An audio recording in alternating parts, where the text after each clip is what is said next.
అది కాదు బాబాయ్ గారు, నేను చెప్పేది కొంచెం వినండి. అది కాదు, మీరు ఒక్కసారి కళ్యాణ్తో మాట్లాడి. హలో హలో ఫోన్ పెట్టేశాడు.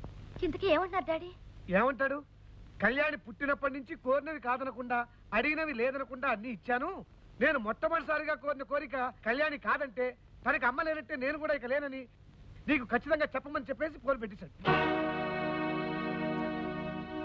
రామచంద్రం అన్నయ్య కూతురని కూడా చూడకుండా అంత మాట అన్నాడా? అంతేకాదు, తనకేమాత్రం ఇష్టం లేని పెళ్లి చేసుకుంటే కోట్ల విలువ చేసే తన ఆస్తిలో కళ్యాణికి చిల్లి గవ్వ కూడా దక్కదన్నాడు. మళ్ళీ ఈ దేశంలో అడుగు పెట్టన్నాడు. చచ్చా, మొండి మనిషి.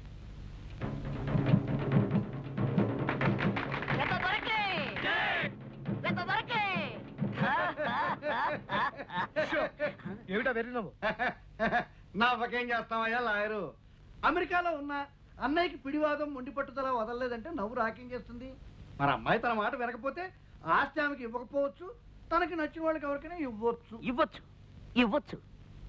నిజంగా మా కళ్యాణి చాలా అదృష్టవంతురాలయ్యా. నీలాంటి చూడబోతుడని కుర్రాడు దొరకడం అమ్మాయి చేసుకున్న పూర్వజన్మ పుణ్యం అనుకో. Thank you sir. నాకు కాస్త పని ఉంది, వెళ్ళొస్తాను. అలాగే బాబు. చెల్లెమ్మ సెలక్షన్ బంగారం కాదు మరి.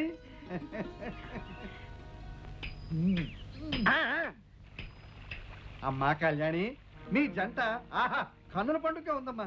ఏమైనా సరే అతను వదులుకోకు. పెద్దలట్టు వచ్చినా ఎదిరించు, తెగించు, తిరగబడు. ప్రేమే గొప్పతనం మాట మీద నిలబడు. డబ్బు కన్నా, ఆస్తి కన్నా, కంకి కోన అడవి కన్నా, కంబాల చెరువు కన్నా ప్రేమే గొప్పదని ప్రపంచానికి తెలియజేయలేమ్మా.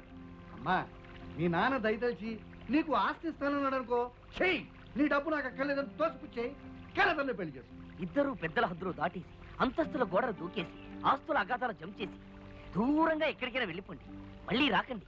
మా ఆశీర్వాదం నీకు ఎప్పుడు ఉంటుందమ్మా. నా ఆశీర్వాదమో ఉంటుందమ్మా.